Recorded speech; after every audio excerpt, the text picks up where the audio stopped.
It's Wardy here, and as you guys can see, we're back at it with our first live stream on the platform in over a calendar week, and I'm really excited to get into tonight's discussion because it is night one of GM meetings between every single GM slash Pobo in Major League Baseball. They get together there in Vegas out of all places, and they will now have conversations over the next couple days formatting how their offseason plans are going to be. In the process of doing so, we may very well find out some news on the front of either signings and or trades in the coming hours to days here, as Framber Valdez, as an example, one of the top pitchers available in this year's free agent market, is currently in attendance in this year's GM meetings. Speaking to teams individually, do not be surprised when you inevitably see the Mets connecting not only to Valdez, but many other teams throughout the coming days. And again, anything can happen. We may find ourselves actually seeing some transactions of significance. Now, I'm under the belief that nothing crazy will happen for the Mets until closer to winter meetings, but you never know. Every offseason is different. The temperature check might be a little bit different this time around now, especially knowing that next offseason may cease to exist, knowing that a lockout is all but certain at this point in time here, as we know, because of the pending agreement that's going to be upheld between the CBA when looking at the union and the players and the owners. Everything in between. So knowing that there's likely going to be that lockout an offseason from now, there's also a belief that this offseason is not going to be approached the same as it has been versus the past couple years by these individual teams. Now, you do have to wonder how much sense of urgency is a team like the New York Mets going to have after a failed 2025 year, seeing the big bad Dodgers win back-to-back championships, having Pete Alonzo and Edwin Diaz available in this year's free agent market, and knowing that in order to get past this Dodger dynasty at any point in the near future, they're going to have to pony up the big dollars, as well as making some trades of significance. How is David Stearns going to handle his first true offseason as Mets president, where there's a level of pressure now on his back, having Steve Cohen not happy, to say the least, after everything going wrong in 2025 and missing playoffs by the final game of the season? A lot of questions that the Mets and, of course, David Stearns are going to have to answer for us fans heading into next season. And today we're going to break down everything that we know to this point in Mets land. This includes anything that may come out over the next north of an hour of us being live here that we'll find out over social media regarding these GM meetings in Vegas, as well as the latest breakdown and reporting as to what the Mets' current plans are with guys like the Polar Bear and Pete Alonso, how things might not look so great depending on who you talk to, and things might be perfectly fine depending on who you talk to as well, as we're going to show you the contrast in reporting from one person to another. From there, we're going to talk not only on Edwin Diaz and the Mets' pursuit of trying to bring back Sugar for 2026 and beyond, but we're going to get into everything else happening in Mets land when looking at the potential rumblings of a Kodai Senga and or Jeff McNeil trade. And we won't just stop there. We're also going to get into the other key reporting regarding guys that we saw there, and Tatsuya Imai, as well as Munetaka Murakami, and of course there, that being Kazuma Akamoto, the three most coveted players as of now coming from the Nippon Pro Baseball League. I know you guys all believe they're going to be LA Dodgers, but I assure you, at least one of them is going to land elsewhere. We're going to talk about why the Mets are going to be involved in all those markets, but to varying degrees. And of course, to wrap up the show, we're not only going to continue to answer your comments, questions, and concerns, but we're going to get into any specific player targets that you would like to hear my opinion on if we have not spoken about them already. And even though we are going to talk about at great length a lot of these free agent and trade targets in the coming days and weeks on the platform, we most certainly are going to talk about plenty tonight, everybody. So make sure that you guys do not hesitate from commenting in the live chat, letting me know your thoughts to all of our replay viewers in the comments down below, your biggest takeaway from tonight's Free Agent Frenzy show. And I say Free Agent Frenzy loosely because I'm not expecting, the biggest, baddest names on the market to sign tonight. However, knowing that GM meetings is officially upon us, anything and everything can happen. So let's lock in, strap in, and get ourselves ready for the ride, which is our latest Mets breakdown. Now, folks, let's get into this one, and let's shout out each and every one of you guys for being in here first and foremost live. I greatly appreciate it. Let's go down the laundry list here, everybody. And of course, shout out to our amazing sponsor at SeatGeek that makes every single live show here happen on the platform. Check them out, everybody, and use my promo code WARDY10. That way you too get 10% off your next ticket purchase. Link down below, everybody. And I'll be in attendance for this Saturday's event event at Citi Field, everybody. Team Puerto Rico versus Dominican Republic. Javi Baez, El Mago, Robbie Cano, and so many other former and current Major League Baseball players slash former Mets there in the mix. I will be in attendance for that game. I cannot wait to see so many amazing Mets fans there. First game that I'll be at Citi Field in months, and that's crazy to say, but I'm really excited to be back at the ballpark. I'll be wrapping up my Saturday evening by attending the latest UFC event there at Madison Square Garden. Very excited for that card as well. It's going to be a jam-packed one, but I hope to see you guys there in New York, whether it's at Citi Field or in the city there at the Garden later on that night on Saturday, everybody. But my friends at SeatGeek made that happen by utilizing their amazing app and getting the best tickets, the best bang for your buck, in my opinion, at least. So check them out. WardyNYM for 10% off. Link down below, everybody. But let's shout out Drew. We got my guy Camp in here. How we doing? We got Alex. We got NYM Mets. How are you? Great member. We got Z. Let's see. Z Rafi. How we doing? We got Wacky Blocks. How we doing? We got Ethan in the chat. We got our guy Andres in here. We got John Rossi. How are we doing, my guy? We got Michael Daughtry. How are you doing? We got our guy Maya. How are you? We got Alan Gonzalez. Long time no see, my friend. Going up the list here. We got Aladdin Rubin. We got Mr. Chicken. We got Noel in here. How are you, my friend? We got Mario, great member in here. And, of course, Citi Field worker. For those that don't know, love me some Mario. We got our guy Alex. We got Dave Kaplitz, the long time, the OG, the best friend on the planet here. Thank you so much for chiming in, Dave. We got our guy Renee in here. We got Nadine Grossman. How are you? Going up here even more just to check in on everybody for chiming alive. We got Chris Smith in here. We got ourselves Robert Neymar. Robert, how are you? I hope you and the family are doing great. We got my guy Drop 5. How are you, brother? Hope you're doing fantastic. Madeline, as always, Drop 5, great member. As I stated earlier there, we got BBA in the chat. All you guys chiming in live on a replay, thank you guys so much for taking the time this evening. I really do appreciate it. We got Ramos in here, great member. Thank you for chiming in, baby. We got Manuel in here. We got BC. We got Tom. All you guys, thank you so much for chiming in. I appreciate you guys greatly. Like I said, first live show that we've done here on the platform in a little bit now. I believe the last one we did was just around 8-9 days ago when the last bit of news happened for the Mets, and that had to do, unfortunately, with the LA Dodgers winning the World Series. So again, I'm very, very excited to now get into this breakdown today, everybody, because not only is it day one of the GM meetings, but we have to talk about kind of a lot that's been going on in Metsland, because there's been some conflicting reporting naturally on the front of Pete Alonso. Color me shocked. We have contradiction regarding Pete Alonso and his very uncertain future. It's almost like we all anticipated this heading into a second consecutive offseason, in which Alonso obviously is one of the hottest commodities of a big bad free agent out there in the market. However, as we have all learned from last year versus this year are two completely different things, and the sake of how people are going to be operating and evaluating his market. And what I mean by that is that last year was easy for Pete Alonso's market to be as snake bitten as it was, as we all know by now, because of the qualifying offer that the Mets threw on him. Now that the Mets cannot do that for a second year in a row, you're going to see more teams than ever show interest in Alonso. You're going to see more teams maybe have a further willingness to go a little bit longer term for him. And from Alonso's point of view, not only is he going to do what's best for him and his family right now, but knowing that there will be an inevitable lockout in offseason from now, there is something to be said about really trying to shore up the best contract imaginable now, because he may never get a greater opportunity to ink a longer-term deal than ever at this point in his career right here, right now. And I'm not saying that as like, oh my God, Alonso's for certain leaving. The Mets, there's no chance that they're going to give him anything close to what he's wanting. All I'm saying is that what Alonso is demanding versus what we know David Stearns and the Mets to probably be leaning towards, it's not necessarily going to be as easy of a resolution as we all hope to be. Manuel of the $2 says, I still want my Skubal jersey. Yeah, Tarek Skubal gets traded to the Mets, my guy. We will give away a couple Tarek Skubal jerseys that we joked about like over the past month on the platform. I'm glad that you're holding me to it. I really hope it happens. Trust me when I say that I will have no qualms, no problems whatsoever by giving away a couple free Tarek Skubal jerseys on the platform because Buddy became a New York Met. I don't think anyone would be complaining about that in that sense, right, everybody? But, all right, we've had some rambling going, so let's begin here from what we know with some of the contradiction and the reporting that is going on in regards to Pete Alonso, Edwin Diaz, and just the Mets' overall approach heading into this offseason.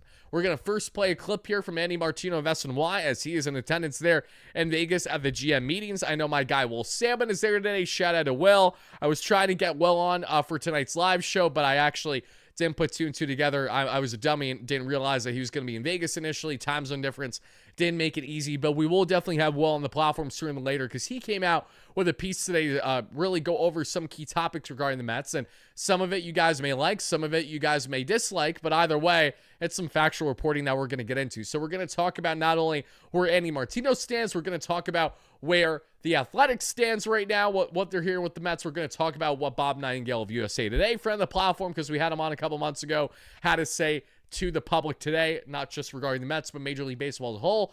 We're also going to talk about Pat Ragazzo's reporting over the past couple days continued, and just kind of put all the pieces together and come to the conclusion as to where things stand between both sides. Now, without further ado, everybody, let's go ahead and let's get into this. Bobby G, if you remind me towards the end of the live show, we can do the post-game jingle for fun, but no, we're not going to be doing it beforehand. And I'm actually really happy that I just noticed this now. My apologies, everybody who's watching this on replay, because the template of the live show is slightly inaccurate to what today's topics are, just because those were the topics that we did in our video that dropped earlier today. Check that out as we broke down in great length what you need to know about Tatsuya Imai, for those that are unaware, and we will summarize him in tonight's live show as well, but to really break him down at greater length for like 15 plus minutes, check out our breakdown from earlier today as a pre-recorded video. But now let me go ahead and let's check this out. Put this here. I think this is the right template, but let me just make sure I have this all set. All right, this is the template that I wanted. Not anything crazy with the titling difference, but just latest Mets news and rumors, GM meetings edition. So that way you guys didn't think we were talking solely about those topics down below. Am I pronouncing his name wrong? Okay. Ethan, here's the issue that I'm having with the pronunciation. I have watched multiple videos on Tatsuya, and multiple I've seen is that they say it Imai instead of Imai as his last name. So I'm trying to connect the dots myself in real time. So if I'm saying it wrong, I apologize, but it's not for a lack of effort. I'm trying to be on point here, but if I'm not, that's okay. So it does sound like, hold on.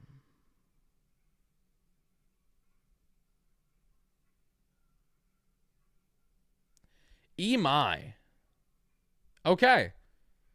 I'm double checking because I had someone interact with me earlier on YouTube saying it's Imai, and I said I'm saying Imai because of what I've been hearing. Someone said now in my comments, in Japanese, I'm not going to try to pronunciate that because I can't read Japanese.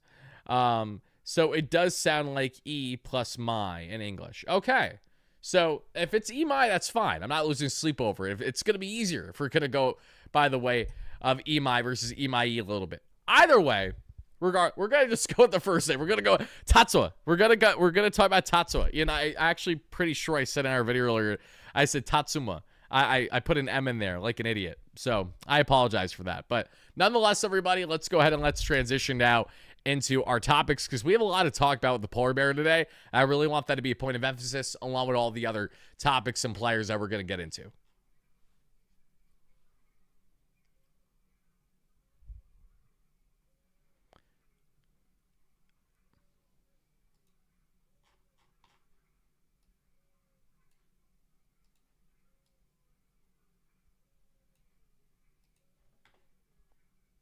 Andy, how do you expect the market for Alonzo to take shape? Well, I think the most important thing at this very, very early stage of the offseason to note on Pete Alonso and the Mets, Sal, is that it's just too early to say how this is going to go for either of them. And I feel like there's been this perception over the past couple days that's been coming together of, well, the Mets are going to move on from Alonso. It's not going to work out. And it's just factually inaccurate, wherever kind of that feeling is coming from.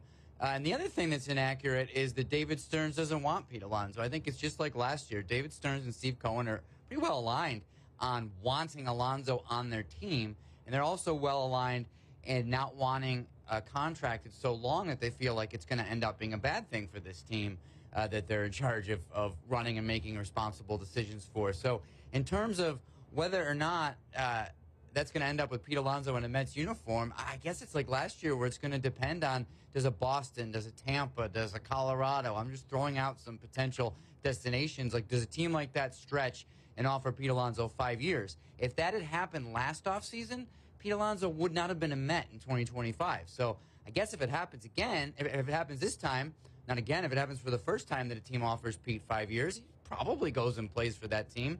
But the GM meetings haven't even started yet, meaning the offseason has hardly even begun. So it's just hard to say, oh, Pete's in, he's out.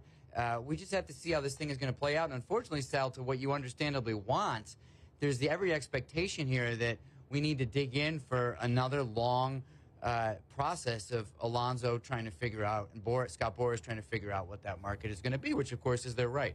Yeah, they could do that. The Mets don't have to. The Mets can let Alonso and his agent dictate it if they choose. That's on them. Andy, how do you... All right, folks, so that was the point of view from Andy Martino of WardyNYM. Now, something that I need to reiterate, and I say this every single offseason, but in case you guys are new on the platform especially, let me enlighten you. How negotiations work, specifically with a top player like Pete Alonso, who's rep by Scott Boras, the most notorious agent in all Major League Baseball in its history, the man that makes more money than any other agent and agency in MLB's history, for great reason. Scott Boras is tremendous at his job, as much as we may hate to say it at times. Point stands is that you're going to see a constant seesaw back and forth negotiation.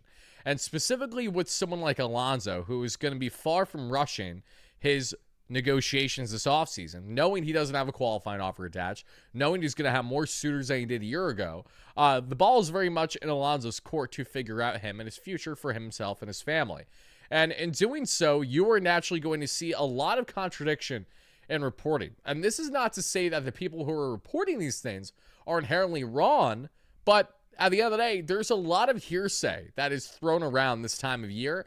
And that comes back to bite, especially when you have hearsay one day of saying, oh, there's no chance Pete Alonso's returning. And then the next day it's like, what do you mean? Alonso was always returning.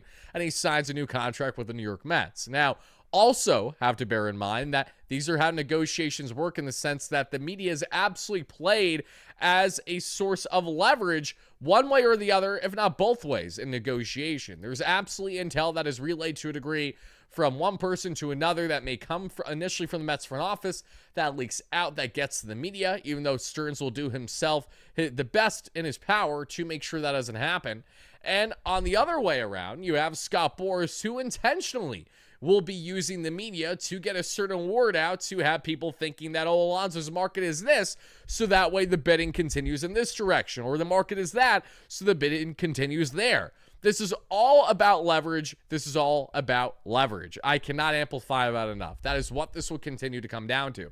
So when you get exclusive reporting at times from our friends there at, say, the New York Post, that being in John Heyman and or Joel Sherman, and then when you get the reporting from Andy Martino of SNY, and then when you get sometimes the reporting of Jeff Passan of ESPN, or you get reporting of, to a lesser degree, Pat Ragazzo of an affiliate through Sports Illustrated, whoever the case may be, there's usually, to a degree, a narrative that comes along with it. And again, it doesn't necessarily say that anyone is inherently wrong with their own reporting. But the point is that this is how the leverage game happens in order for there to be a proper negotiation. And the worst part of it all is that what is impacted most out of this, outside of the players themselves and potentially the front offices, depending on how frustrated they get with this back and forth, it's the fan base. It's the fans that live and die with every single report, including myself at times, even though I cover them for a living. It's the fans that absolutely get frustrated by the contradiction that continues in said reporting. And the reason why I, again, am putting this on a pedestal right now is to remind you all that it is okay if we see a lot of this seesawing throughout the course of the offseason. This happens every year. This is all part of the course. So I don't want anyone to really think otherwise, because unfortunately we do see fans that get directed in the wrong direction because they just don't really understand the games that happen and the lengthy negotiations for top talents, especially one like Alonso. Now, we heard everything that Andy had to say, basically saying it's so premature, no one knows anything yet. Thank you, Andy, for the hard-hitting analysis. I appreciate that. Now, to go on from him, let's go on to Will Salmon of The Athletic, who I'm hoping to have on the platform soon. Hope Will's having a nice time there in Vegas right now. And he came out with a piece saying some Mets notes at the start of GM meetings, Alonso, internal first base options, saying a trade chatter, etc. And this is the meat of this article. However, you guys can check it out in its entirety. Once I'm done with this live stream, I will have it linked down below in the description for you guys to check out should you wish to do so. Internal possibilities if the Mets don't re-sign Alonzo. And those internal possibilities include the following. And that would be shifting McNeil to first a little bit, giving Vientos some reps, maybe Beatty some reps. It goes without saying, the Mets are really not in a proper position to be looking at internal options should Alonzo walk. And I think that goes without saying, right? The Mets don't have a feasible first base option right now. Ryan Clifford's fun. He's exciting, but he's not Major League Baseball ready yet. And I think most of us can agree that when he is ready, he comes off as more of a true DH profile, batting from the left side with power, than he does anything else. So again, it's not like there's an immediate route to go from a pivot from Alonzo to the next. And it's not just because Alonzo's the home run king of this organization, but rather you do not, again, have anyone feasible to replace him. If you did, it's a different discussion. And that, I believe, is what most Mets fans, including myself, find them more concerned with. Now, none of us, for the most part, want to see Alonzo leave. We can all agree there, right? But I think most can agree that as much as we fear losing Alonzo, we equally fear, if not are more fearful, of losing him and not properly replacing him.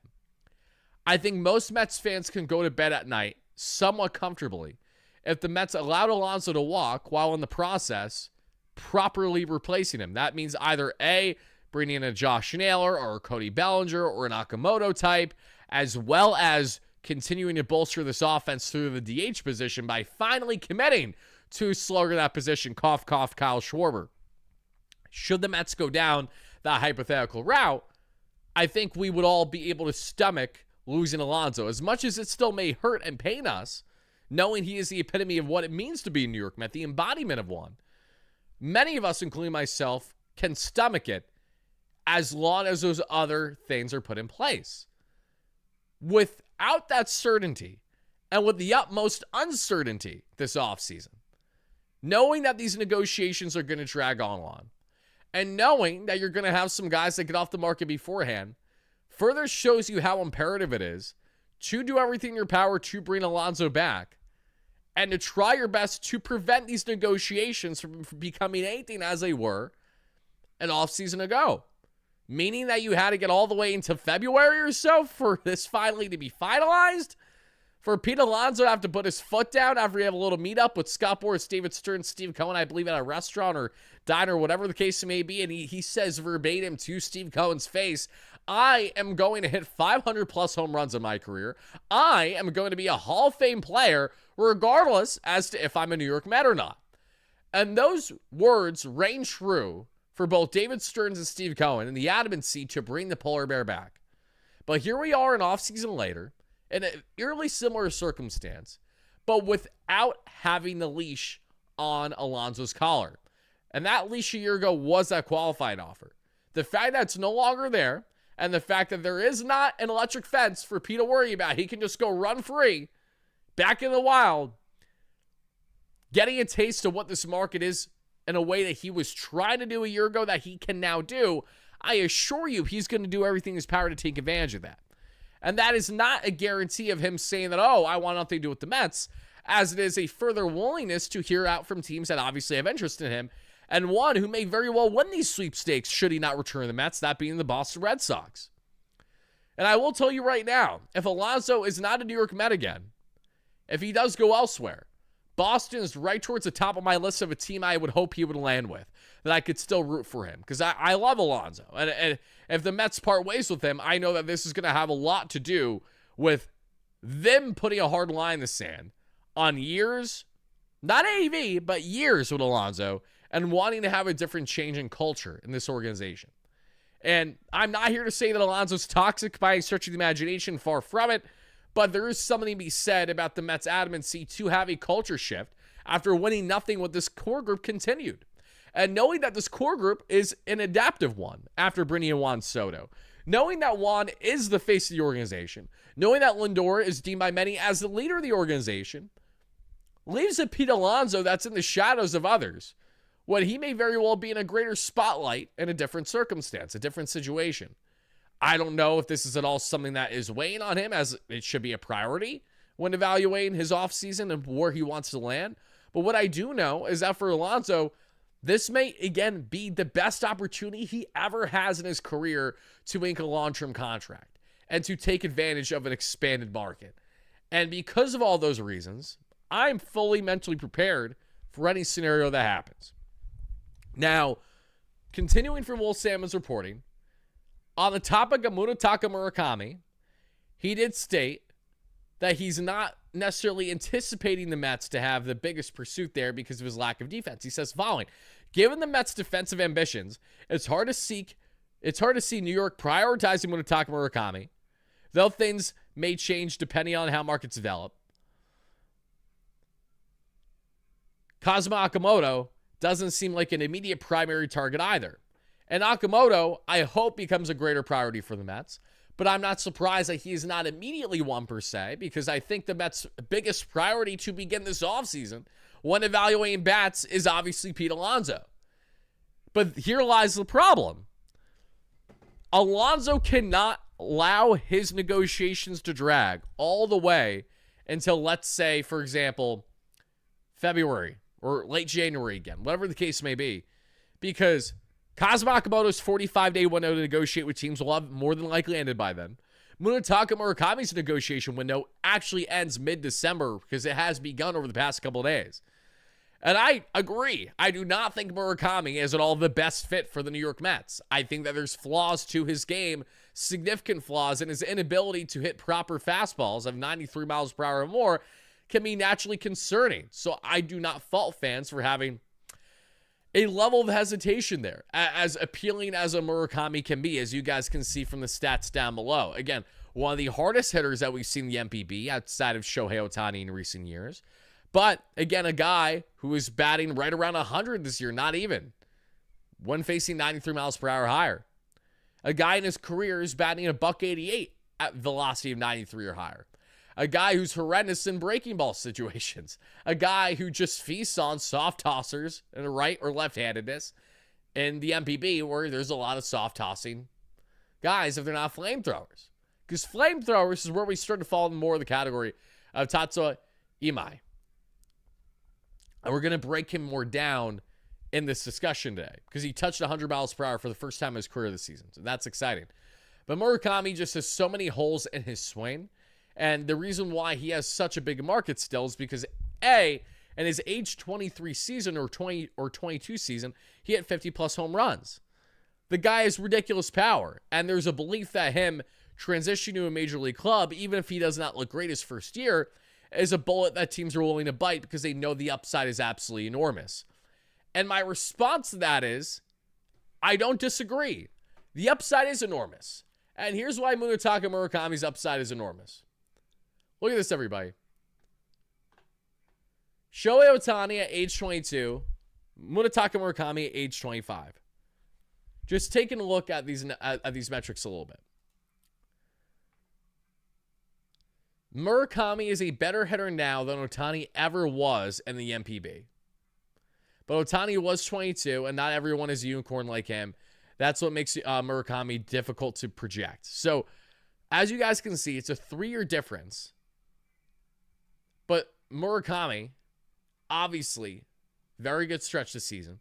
But if we just compare Murakami's age 22 season to Ohtani, at the age of 22, Munetaka Murakami, again, was having a 50-plus home run season. So I'm actually not entirely sure as to why they didn't just do the graphic of them both at age 22, because I think that would be a bit more valid. But maybe he's just doing it for the relevancy, given that Munetaka Murakami is in his age 25 season. Nonetheless, knowing that Ohtani has clearly peaked offensively at the major league level versus the level in Japan is another thing to bear in mind when evaluating Murakami in his game. If we know that the ceiling can be so much greater than what his current evaluation of a bat is, why wouldn't you shoot for that? High risk, high reward potential there. And that's why the Mets will be involved in Murakami's market. But barring changes, I do not anticipate them to be the landing spot for Murakami for multiple reasons. And it's not just location, but I really do think to a degree it's team fit. And I think if the Mets are going to lock in a surefire DH guarantee, don't look farther than Kyle Schwarber, who's right in front of you. That's what I have to say about that. But that's Murakami, and we're going to talk more about Alonzo. So this will all circle back to Alonzo, I assure you. But then when we talk about someone in Kazuma Akamoto, that's appealing. That's fun. I certainly do not dislike what I'm looking at right here. I don't know about you guys, but for me at least, I like what I'm seeing here in Akamoto. And Kazuma Akamoto is one of these guys who is just unbelievably balanced in ways that other guys aren't. And what I mean by that is Akamoto can not only play first base proficiently, he has been one of the best third basemen in all the MPB the past couple of years. He has a David Wright-esque swing, and I'm not really exaggerating as I say that. And he can play the corner outfield for you too. Akamoto is as steady of a bat as they come and has been the most consistent bat over the past north of a decade for the Giants in the MPB. He is the first player ever in Giants history in Japan to be posted by that specific club as a position player. Really, really interesting. So Akamoto's finally getting his key opportunity. The guy rakes against velo of 93 or higher. I'm not joking. He has a career batting average of like right around 300 or just under 300 there. Very proficient hitter, well above league average in that regard. Grinds out at bats, doesn't strike out at nearly the rate Murakami does. Murakami on one hand is striking out at like a 40% rate, at least, if not closer to 50%. And then you got Akamoto, who isn't striking out literally at all. It's just night and day difference. Pale in comparison. He's an elite glove, a versatile glove, entering his age 30 season, but still in the prime of his career, and has just been absolutely fantastic. I mean, he was over 100% better than the league average batter this year in the MPB. That tells you all you need to know. Akamoto is going to be cheaper and, in my opinion, more desirable for the New York Mets, especially if Alonzo leaves. But one has to hope that Akamoto does not land anywhere until after the Alonzo sweepstakes have reached a resolution. And that's what makes these negotiations all the more frustrating, because you can't expect one to wait for the other. But I will say this, Akamoto is repped by Scott Boras. And there is a world where Scott Boras could completely leverage the negotiations where Alonzo is that big domino that falls before Akamoto. Like, there's a world where he makes sure of that. And in that world, that is one that could benefit the Mets, knowing that they can seek their A and or B options. I think Akamoto could be our third baseman next season, but I understand not wanting to trade Beatty just for the sake of trading him. But if there is a world where Beatty can be dealt, an opportunity for him elsewhere, and the Mets bring in a clear frontline starter, are we losing sleep over that? More than likely not.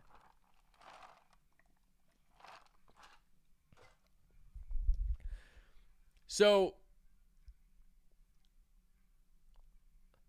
we'll talk about Imai, or Imai, potato, in a little bit when talking more on these Japanese players.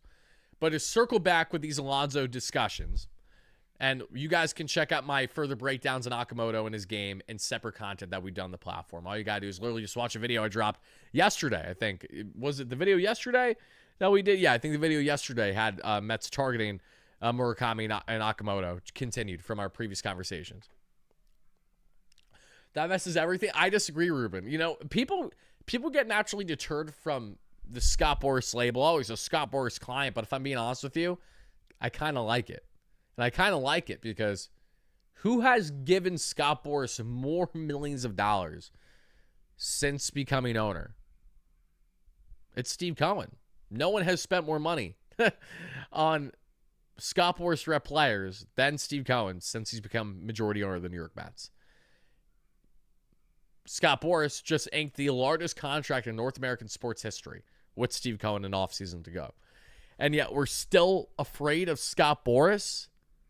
We're still confused by his yearly antics and how he operates, as if we don't know exactly how this works by now.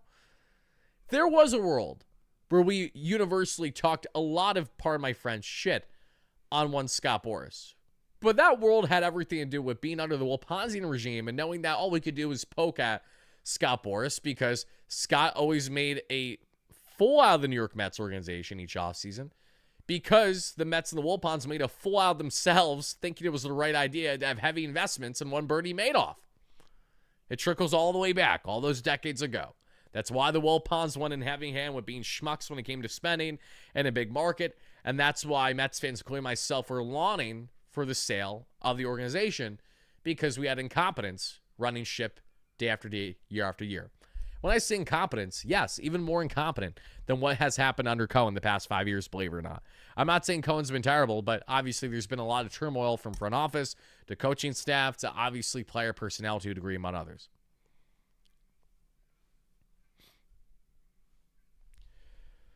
So now that we have the Wolf Salmon piece on Alonzo, let's talk more here on Pete, because it doesn't just stop there. Because we have more in regards to Alonzo and what we have here. 10 biggest MLB hot stove questions from top free agents to latest trade rumors as GM meetings begin in Vegas. Now, we already talked about this briefly in our video earlier today, but to summarize it, the New York Mets are being deemed as the most aggressive team this offseason, along with the LA Dodgers in the free agent and trade markets for their respective pursuits. Again, no one should be really surprised by this. It makes a lot of sense, as a matter of fact, knowing the amount of turmoil that's going to happen this offseason for the Mets, and knowing that you simply cannot run it back with this core group and think you're going to get the same results. Like, what are we doing here? So pair that with what he stated regarding Alonzo, that the expectation, again, is that Alonzo will be parted with unless it's a deal that the Mets can't refuse, kind of thing. And that goes in direct hand with reporting that just came out over the past couple days. And my guy Pat Ragazzo for Sports Illustrated dropped, here's what I'm hearing about Mets offseason plans. And this dropped 2 days ago. And in this article, it did state exactly that. The expectation is that Alonzo will walk unless the Mets get a contract that they're happy with, team friendly. But there's an asterisk to this. And this is not an asterisk as to, oh, that Pat did anything wrong with his reporting. Well, there's an asterisk as to how much you should care. The reporting is stemmed from a rival scout's point of view. A rival scout. Rivals are connected, well aware. But this happens every offseason. When rivals are spoken about, asked their opinions among others, this is all normal in the offseason operation. And we have all connected the dots for quite a period of time now that Alonzo may in fact walk for that exact reason, because he's looking for a long-term deal and David Stearns and the Mets don't want to go there. We've also heard through Joel Sherman of the New York Post, among others, for quite a bit period, for a solid stretch of time now, the adamancy on David Stearns wanting to shore up defense. To what degree? Does that mean that you have to make sure first base has a proficient defender there? Does that mean that Alonzo has to be full-time DH or he's not in the organization? Questions we expect the answer to sooner rather than later. But the point I'm trying to make when talking about all these different views and perspectives on Alonzo is that they're still quite contrary. And we will continue to see this seesaw in the coming days to weeks, hopefully not months, but potentially months, until he reaches his resolution. Now, if you guys would like to see a different side of Pete Alonso, one just kind of, pardon my French, shooting the shit, if you will, having fun, talking shop, check out Adam Adamino's official YouTube channel and watch his live stream that he did today. Because he did a 45 to 50 minute live stream with Pete Alonso today, going over some of Alonso's nice moments, including his home run off of Adam Ottavino when Adam was in Boston. It was at Fenway. Alonso got himself a little slide piece that he just got enough of to poke Oppo. A little Devin Williams kind of action, the way that he was able to poke it opposite field there. But they had a really good conversation, nice breakdown. And it was refreshing just to watch that for a couple minutes and to remind yourself that these guys are not only human, but there's more of the story here than just, spicy contract negotiations. And I feel like it's easy from a fan point of view to kind of get lost in the sauce, get lost in these emotions a bit when you only see the reporting through the Post, through others, through SNY, etc., and you hear more of kind of the perspective on what Scott Boras wants you to believe versus what is maybe actually true at times. And that's why I just got to say, Adam's channel is literally just look up Adam Ottavino. He has 7 or 8,000 subscribers. I've been a follower since he's had 50 subs. I found the account first day, had dropped, which was really cool. But he just does various MLB content, does live streams, does player breakdowns, stuff like that. Very good stuff. It's nice to hear the former player point of view for sure. Hob, how we doing, my guy? Happy to have you in here. But it's just nice to kind of see Alonzo in more of that vulnerable setting, relaxed setting, versus what we typically see him in the media as. But to go from Pete Alonso, let's summarize and talk briefly here on Edwin Diaz, because unlike the Alonso stuff, which I completely understand has not been overly enjoyable for most, the Edwin Diaz stuff has been fairly universal to this point. And King Fuego, my guy, happy to have you in here, baby. Don't get caught up in rumors type stuff. I'll show up when something actually happens. That's fine, JTB. Thank you for chiming in nonetheless. I appreciate you. The universal belief right now through multiple media sources is that the Mets would be foolish to allow Edwin Diaz to walk, and that there's a strong belief that Diaz will return. And the Mets throwing that $22.05 million qualifying offer on Diaz only benefits them and his potential of leaving the organization. And it benefits them. And yep, I like Mayday too. There's some similarities between the two for sure, but they both make good, different content. Trevor really knows how to make good content because he's been making content even when he was back as a player. I remember chiming into his Twitch live stream the day he signed with the New York Mets and the day I first made my first video covering the Mets, and that was the Trevor May signing because that was the first official move in the Steve Cohen era. Feels like yesterday, but that was 5 years ago. Holy guacamole, oh my God, it wasn't 5 years ago. It was wait, hold on. It was 6 years ago. I'm getting old. I'm getting really old. I'm entering my sixth season covering the Mets. I'm getting too old for this. Wow, that was a reality check. Oh my God. That's crazy. Actually crazy. Point is, Mets want Edwin Diaz back. Edwin Diaz wants to come back to the Mets. A qualified offer would mean that any team not named the Mets that would sign him would have to give up a draft pick. Naturally, teams are deterred from doing that when it's a reliever especially. Would the Dodgers be willing to do that? Probably. Probably more than likely because they would love a shutdown closer like Diaz. Would Diaz be enticed by the Dodgers? Probably, because how can he not be enticed by the Dodgers? But do I think Steve Cohen is going to put his foot down and make sure that David Stearns does not hinder at all a heavy Edwin Diaz pursuit? Yes. I think that's exactly what's happening right now. I fully anticipate Edwin Diaz to return between himself and Pete Alonso. I will be genuinely surprised if Diaz is not in New York Met, because even with him looking for beyond Tanner Scott money of 4 years, 70+ million, including 20+ deferred, Diaz is coming off of a record-breaking $100+ million contract, you know, and what makes you think that he won't get something in a similar realm to that? You know what I mean? Like, I don't think he's going to get $100 million again. There are some people that think he's going to get more than his previous deal. I'm really not sure there. If that happens, I think there's going to be some unique clauses to it that dictate how many years exactly it is, how it opts in versus maybe how it can opt out. But I do believe that Diaz is going to probably find himself in the range of 80 to 90+ million. If he gets to 100 million, okay. I don't know how much of an appetite Stearns has for that. It feels like he most certainly doesn't. However, this could be one of those circumstances where it really doesn't matter if David has an appetite for it or not, because Stearns is still going to go ahead and do, Cohen is still going to want to do it because he's so willing to eat the money. And listen, Cohen knows how to eat a lot of money, okay? The New York Mets led all Major League Baseball this year, and their deficits of a totaled $1.8 billion. And reportedly, through Bob Nightingale of the USA Today, he stated how the New York Mets headlined those losses at $350 million themselves. Now, usually, a loss in a year of $350 million is significant, and it may set an organization back. However, Steve Cohen is so filthy rich at over $22 billion of net worth that he can eat this at a loss and not really bat an eye about it. Is this something he wants for the next decade? No, of course not. However, in his current financial position, he's far from in a concerning spot with handling those dollars. So, knowing Steve Cohen as a dough, knowing the lockout is inevitable a year from now, knowing the Mets have two key free agents available, it goes without saying, you got to bring these guys back. And beyond Pete Alonso and Edwin Diaz, let's also talk about the other reporting that came out today through, again, my guy Will Salmon, that you guys can check out here through his piece, on Kodai Senga and Jeff McNeil.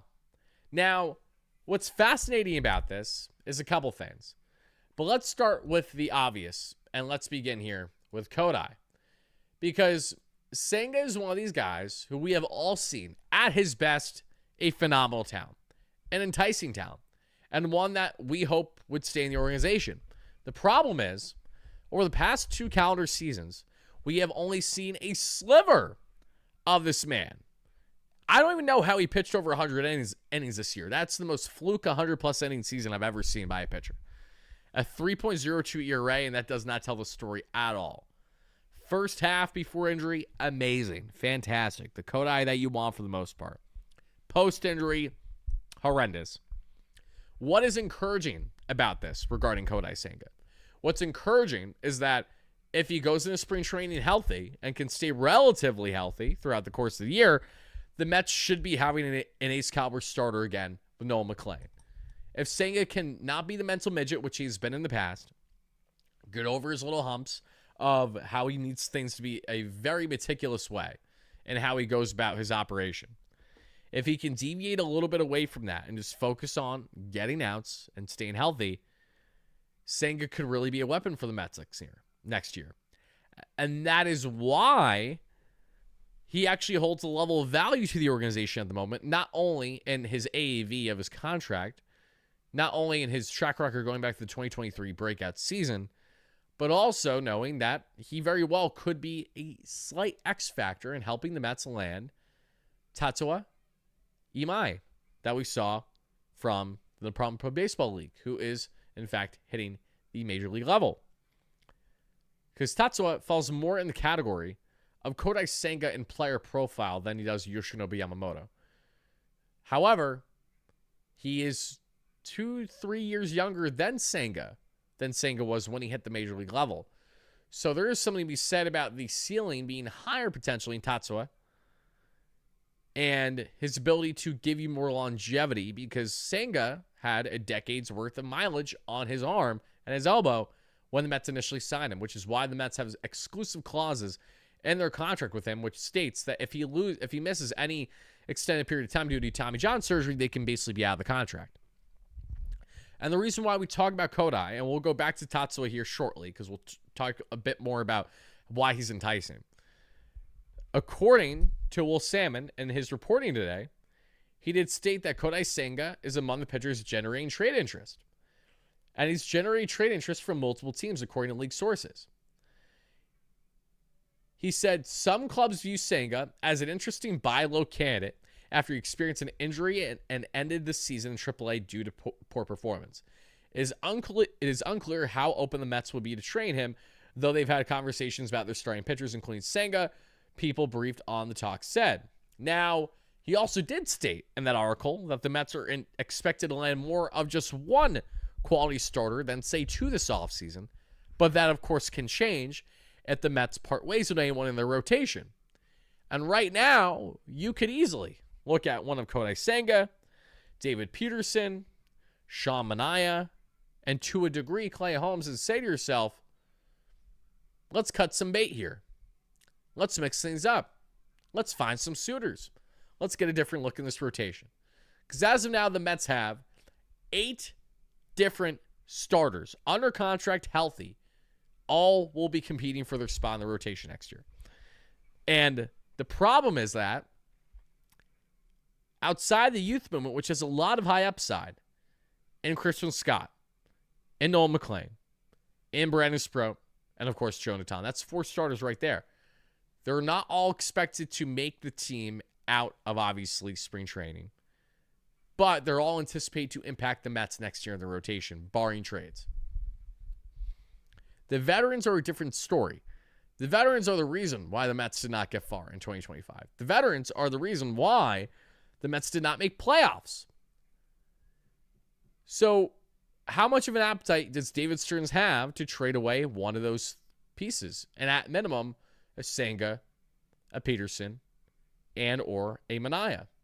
And how much of a market can they build for these guys who have obviously had recent success, but have also had most recently failures? Great questions that we ponder, and we will hopefully find out answers sooner rather than later too, regarding the Mets and what's happening there with Senga. But it doesn't just stop there with Kodai Senga. Because Jeff McNeil, according to Pat Ragazzo of Sports Illustrated, that we just saw over the past couple days, everybody, that you guys can check out right here, right now, from this article by my guy, Pat. He did state that, the logical thing to do is that the expectation is that the Mets are going to be having a trade for McNeil. And CB, I'm a little worn down today just because grinded the video for a while. Dad duty going on. It's just a lot of stuff going on. And honestly, haven't done the live stream in over a week too, so I don't have my pacing as high up as I typically do. Usually, a lot of times it could be rapid fire. Today, we're going with the flow, and I think that's a good pace today. You guys let me, I think so far it's been so good. You guys let me know if you agree or disagree. Either way, hit that like and subscribe on your way in and on your way out. McNeil's the most obvious trade bait candidate for the Mets. It's not even funny. He's entering his age 34 season. He's coming off the best season he's had since the 2022 year, where he bested Freddie Freeman for the batting title of the National League. And he provided great versatility for the Mets at second base and center field, and slightly in the corner. Jeff's shown his worth in the organization, but if the Mets want to have a combination of the veterans and the youth movement, i.e. Jet Williams, you have to make room for him. And the only way to make room for him is to trade the bait, which is Jeff McNeil, who still makes, again, 15 plus million this year. And then there's a 2027 club option. So it's really just a one-year contract because it's unlikely that a team will opt him in for that final year. Not impossible, but feels unlikely as of now. But McNeil still has value, just not exactly sure if it's best in the organization anymore. Between the Mets wanting to go in a culture change, which, again, I mean, let's not fool ourselves. Jeff McNeil is part of a culture change. Is the worst kept secret in this entire Mets organization, right? And that's why it may not just stop with Jeff, but it may continue by allowing Alonzo to walk because of what the Mets are really trying to do here and build here and change how this organization is going to look philosophically on and off the field versus what we have seen in years prior. Juan, my guy, thank you for coming to member again. I appreciate you, brother. Hope you're doing fantastic. But all this is to say, Jeff McNeil is absolutely a piece that the Mets will continue to listen on and will try their best efforts to part ways with more than likely this offseason. Not that he necessarily did anything wrong this past year, kind of the opposite. The fact that he's finally above league average as a batter for the first time in 3+ years. The fact that he provided great defensive value for you in what was a low bar in center field. This is where you want to maximize a return on someone like him who's kind of technically in his final year of his contract. Because, for the Mets, this would be the final year of his contract. Because the Mets would not be opting him in for 2027. Not a chance in hell. I would be perplexed to believe such a thing. So, now we're going on from Jeff McNeil. We've talked about Jeff. We talked about Alonzo. We talked about Diaz. We talked about Senga. Now let's talk about someone that I told you guys I did want to expand a little bit more on. And that is my guy here. One who I'm quite excited about at the prospect of landing with the New York Mets. Probably going to get my hopes up per usual. And that, again, is Tatsuya Imai. And the reason why I'm so infatuated with Tatsuya has a lot to do with his age, his expected contract, and what he's done at the MPB level. And as you guys can see, let's pull it up right here, right now. Earlier today, it was officially announced that his team of the Lions there in the MPB has approved to post him, joining his teammate Kona Takayashi, which is a really cool name as well. Love the first name Kona, too. That's dope. But as we continue, taking a look at him a little bit more here, this is someone who could be a weapon for the New York Mets. And this is where having Kodai Senga can, again, give you continued value. Senga is the lone man standing in the Mets organization of Japanese descent. And not that you need to have a fellow countryman in order to land a Japanese player, because that doesn't hold true. The Mets literally landed Senga by just being greatly pitched, that being in Billy Epler, to him. The way that Epler greatly pitched Ohtani when he was GM of the Angels and brought him in as well those years ago. And here's an interesting wrinkle regarding Tatsuya, who's now getting set to hit the States and looks like the most exciting pitching option that we've seen coming out of the MPB this year since Roki Sasaki a year ago, since Yoshinobu Yamamoto 2 years ago, and since Shohei Ohtani all those years ago. I cannot confirm this is true. And I feel like it's more than likely not true. But I'm going to throw this out there just for the sake of, if it at all comes to fruition that we realize that this is true, then okay. Again, I'm clarifying, I do not know if this is true or not.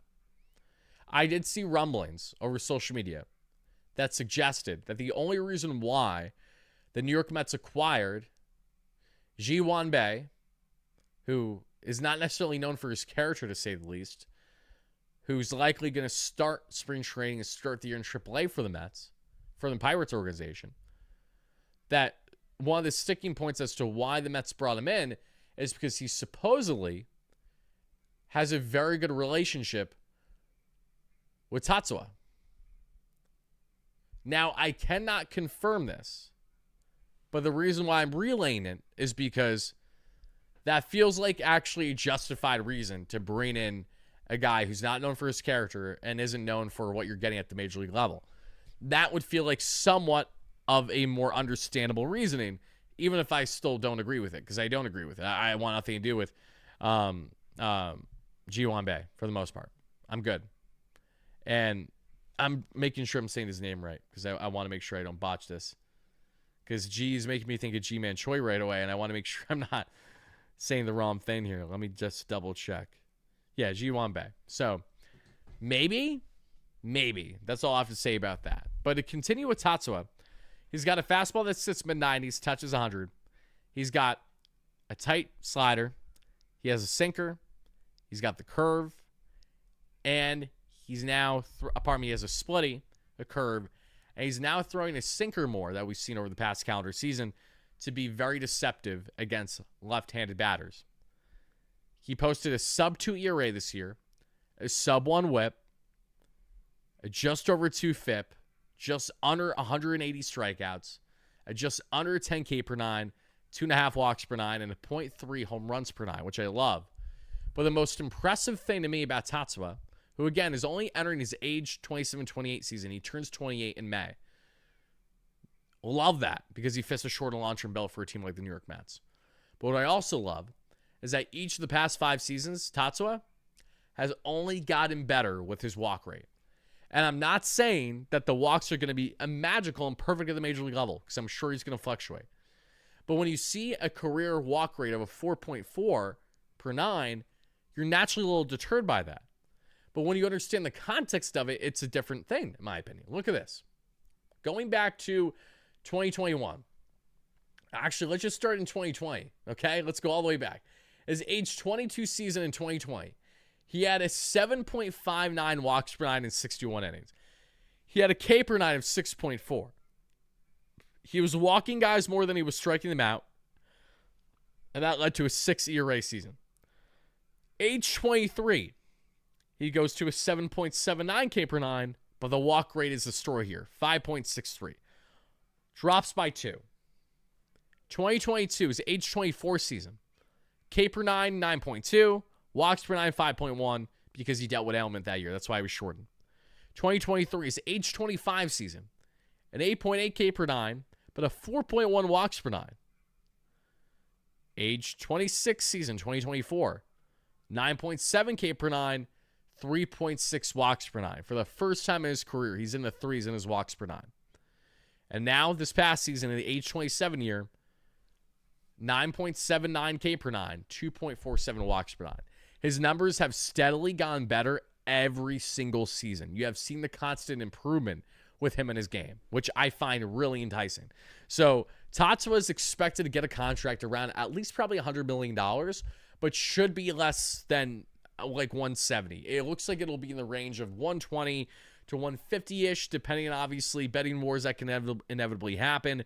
But this looks like it'll be a contract more structured in similarity to Kodai Senga's contract of, say, that 3 to 5 year range than it will be of a guy getting, say, like a Yoshinobu Yamamoto north of 10 years when he's obviously not at Yamamoto's level. No one's saying he's at Yamamoto's level. And if we just take, background aside as two fellow Japanese players, if you take the Japanese aspect away, They're very different profiles, and that's why you should not view them as the same. Tatsuya is going to have a very robust market because of the fact that he has all the makings to being a really good middle-of-the-rotation starter with upside of ace caliber if everything goes right at the major league level for him. And the Mets are in desperate need of landing one, if not multiple, key starters this offseason. Here's why, in my opinion, the Mets should do everything in their power to land Tatsuya, who they're actively in the market of. A, he fits the short and long-term bill. He's not too old. He's not too young. He's kind of just right, like your favorite porridge. B, he's shown his ability at the MPB over the past 5+ years now to only get better, improve every single year, and clearly looks like someone who I think would benefit in the Mets lab, who was now not only being backed by Eric Yeagers, but Justin Willard, who's coming from the Boston Red Sox organization, who was a guru the past couple years for them in their farm, and at the major league level, pairing with Andrew Bailey, who will now be leading the ship for the Mets in their pitching role, which was the case the past couple years for Jimmy Hefner. C, potentially pairing him with Kodai Senga would be a really cool look to see as long as it works out. And there's a big asterisk there because it needs to work out. There's an absolute reality where Kodai's fickle, Tatsuya just doesn't work out, and we're left frustrated. And I completely understand all the fans that say, Wardy, listen, you're saying a lot of the right things, but I just don't want a Japanese talent between thinking they're all going to go to the Dodgers or thinking they're going to be brittle the way that Kodai was. And my reply to that is, I understand your rightful criticism and concern. But again, just because a guy's Japanese should not dictate that he should be lumped in the same conversation as everyone else. Especially knowing that he does not have nearly the mileage on his elbow that we have seen Kodai Senga have. If I'm not mistaken, Kodai Senga had a bit more innings on his arm before he was ultimately signed by the New York Mets. And I actually want to check here and see if I can find his MPP stats for you quick. So I'm curious just how much of a difference this was. I don't understand. Did they wipe his stats off the face of the earth? What happened here? Kodai Senga MPB stats. Where are you at? Baseball Reference has to have them, right? If we take a look at Kodai Senga's numbers in his career in the MPB, it was 11 seasons. And okay, not terribly off in the innings. So I'm correcting myself a little bit here. Still, though, at least 100 difference. So that is something to bear in mind. Senga had 1,089 innings on his arm just from the MPB. Tatsuya has 963. So not terribly different here that we're seeing between the two. 159 games for Tatsuya versus 224. So still a bit different there. Now we look at total innings, including beyond the MPB. Kodai Senga had over 1,300 innings under his belt before getting to the major league level. That is what led to the partially torn UCL. That is what led to the type of contract he got. And that's why we're watching in real time both the pros and the cons that come with one Kodai Senga. And for Tatsuya, he doesn't have the ghost fork the way that we level Kodai, but he does have some nice deception with his pitches, has a balance and velocity that I don't think is as concerning as maybe some people are making it out to be. And again, doesn't have a qualifying offer attached, guys. Like, this is one of the most pivotal points that I've been trying to make out of all this, is that the Mets are more than likely not going to bend over backwards for a Framber Valdez, for a Zach Gallen, for the majority of the starters in this year's free agent market because they have qualifying offers thrown on them. That is why there is an importance to try to take advantage of this MPB market with these great young talents. The Yankees are going to do everything in their power to try to land him, so the Mets will have some great pitching that they'll have to do. The Mets can reel in Juan Soto on pitching and money. I think that they could do the same with Imai here. But it's all going to come down to a proper sell, proper negotiation, and ultimately getting what you're looking for. And before we move forward in tonight's live show, and thank you guys so much for helping us get to 100+ likes. If you guys could help us get to 200+ likes before the end of the live show to our roughly 400 viewers, that would really mean a lot. And thank you guys so much for that. I also want to shout out you guys for the ones with the donations too. I appreciate that. Manuel earlier with the $2 holla about the school jersey, and Juan for the membership. Thank you both. I really do appreciate it. But before we get out of here, everybody, because we did really hit the nail on the head with everything that I wanted to immediately talk about and summarize today with what's happening in Mets land, before I get out of here, I want to now open the door to each and every one of you. So for the next 10 to 15 minutes or so, we're going to do a nice little Q&A segment, answer whatever comments, questions, or concerns you guys have for me about these individual players, about what is expected in these GM meetings, among many other things. So please let me know, guys, your thoughts about that in the live chat right here, right now. But to all of our replay viewers, we're likely going to cut things off now. So let me know your biggest takeaway from tonight's Mets Free Agent Frenzy breakdown. What players do you hope to see the Mets being heavily involved in the market on? What is your expectation for the Polar Bear and Pete Alonso and Mr. Sugar and Edwin Diaz? Everything else in Mets land, drop them down below. Thank you so much again for watching, and be on the lookout for more consistent daily content on WardyNYM all off-season long. Mets fans, let's continue on the live stream, and everyone on replay. This is where we will be cutting things off. Peace out, everybody.